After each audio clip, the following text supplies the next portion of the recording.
미국 주식이 사흘 만에 아주 불길한 조짐이다.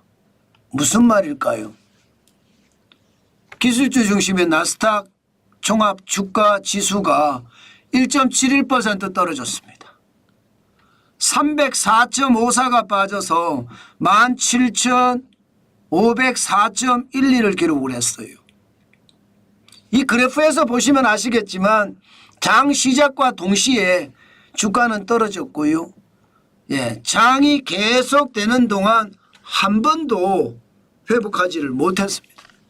그야말로 바닥에서 설설설 기었습니다. 대형주 중심의 S&P 500도 마찬가지입니다. 1.07% 지금 떨어졌고요.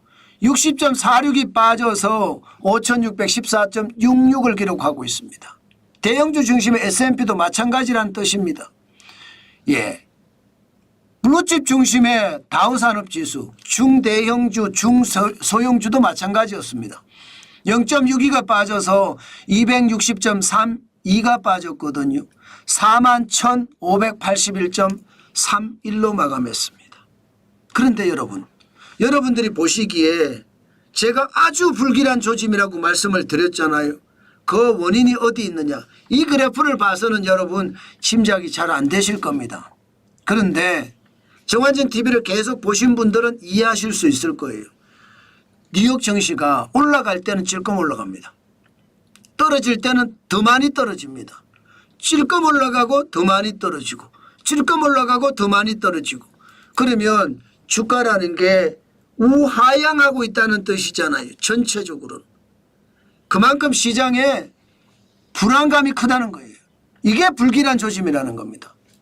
올라갈 때는 찔끔 올라가고 떨어질 때는 왕창 떨어지고 이런 분위기가 시장에서는 현실적으로 일어난다는 것. 그게 시장의 불안감을 좌우할 수 있는 요소예요. 물론 오늘 많이 떨어지는 이유는요. 기본적으로는요. 이제 기준금리가 어떻게 될 것인가 동결한다고 하잖아요. 인하는 안 할 겁니다. 1월 29일에 4.50% 유지, 작년 12월 19일에 0.25% 떨어뜨렸잖아요. 1월 달에 동결시켰습니다. 2월 달에도 동결시킬 확률이 많습니다. 금리를 내리면 주가가 유동성을 풀어주니까 주가가 올라갈 수 있지만 금리를 안 내린다, 동결한다 이러니까 주가의 어떤 불안감, 공포감 이런 것이 시장에 좌우했다고 이렇게 생각할 수 있습니다. 게다가 수입 물가 지수가 올라가요. 수입 물가 지수가. 다시 말해서 트럼프 대통령의 관세 정책이 시장을 지금 강타하기 시작했다는 뜻이에요. 이제 수입 물가가 올라가기 시작하면 결국 소비자 물가가 올라갈 겁니다. 2025년 2월 현재 2.8%로 떨어지면서 소비자 물가가 좀 잡힌다 이런 분위기가 있었는데 저는 아니라고 말씀을 드렸습니다. 이게 일시적이지 결국 떨어지는 것은 아니다. 그러면 어떻게 될 것인가? 3월부터 이제 트럼프 대통령의 보복 관세 영향을 받을 겁니다. 당장 중국 제품에는 관세가 10% 매겨진 데다가 플러스 10%가 더 매겨졌잖아요. 캐나다 제품에는 25% 관세, 멕시코 제품에는 25% 관세가 동시에 매겨졌습니다. 그만큼 말입니다. 미국으로 들어오는 제품들의 가격이 다 올라간 거예요. 그러면 여러분 지금은 조금밖에 안 올라가지만 앞으로는 더 많이 올라가겠죠.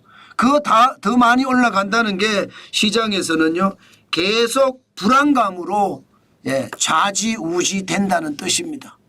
결국 말입니다. 시장에서 찔끔 올라가고 왕창 떨어지는 이유가 트럼프 대통령의 관세가 시장에 영향을 준다는 의미입니다. 그만큼 시장은 불안하다. 그렇게 느껴진다는 뜻입니다. 개별 종목으로 가더라도 마찬가지입니다. 지금 필라델피아 반도체 지수 예상했던 것보다는 떨어졌습니다. 필라델피아 반도체 지수도 지금 완전히 많이 빠졌거든요. 최악은 아니지만 반도체 지수가 오늘만 1.61% 빠졌습니다. 4,589.03. 지난 3월 11일이에요. 예, 4,374.07에 비하면 여전히 좀 올라간 거지만 전체적으로는 떨어졌다 이렇게 이야기할 수가 있겠죠.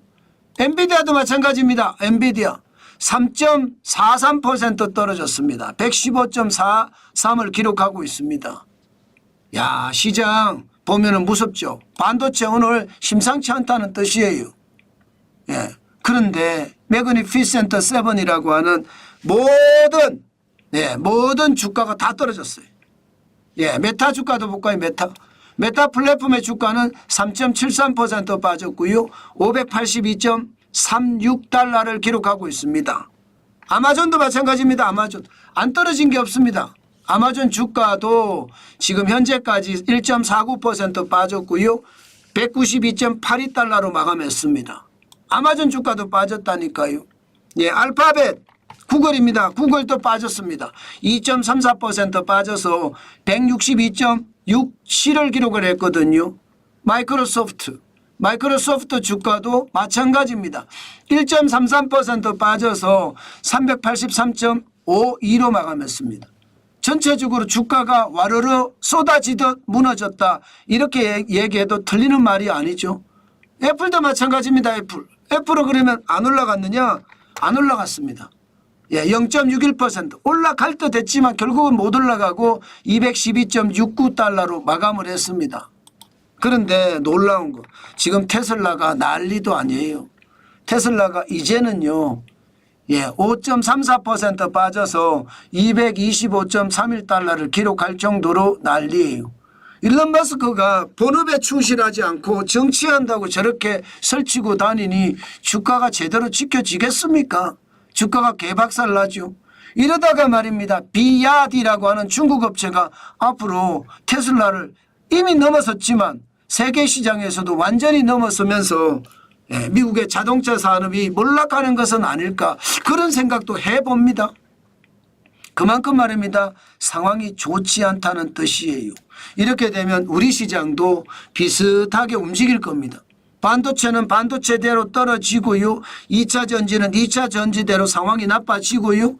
대신에 뭐 유지할 수 있는 것도 있겠죠. 원자력은 좀 유지하고 조선도 좀 유지하고 올라갈 수도 있습니다. 여기에 방산도 좀 유지하고 말입니다. 그러면서 우리나라는 뭐 양자 컴퓨터와 관련된 주식은 그렇게 많지 않지만 로봇 주식은 몇 가지 있잖아요. 로봇주도 좀 시장을 조금 분위기를 만들어내지 않을까 그런 생각은 하지만 전체적으로는요. 예, 지금 쏟아지듯 무너진 것처럼 미국 시장에서 그렇게 무너졌잖아요. 우리 시장도 가능성이 있습니다. 지금은 계속 올라가고는 있어요. 왜? 미국 시장이 무너지니까 미국에 투자했던 큰 손들이 순익을 내서 다 팔아치우고 한국 시장에 들어오고 있거든요. 그것도 영향을 미치는데 중요한 것은 여러분 시장은요. 결국 실적에 따라 돌아갈 겁니다. 대한민국의 실적 여러분 알다시피 내수도 그렇게 좋지 못하고 수출도 지금처럼 나빠진다면 시장의 충격은 더 커지지 않을까 저는 그렇게 생각해 봅니다. 오늘도 투자는요. 늘 조심하시면서 투자하는 거 잊지 말았으면 좋겠다. 그 말씀 오늘 강조합니다.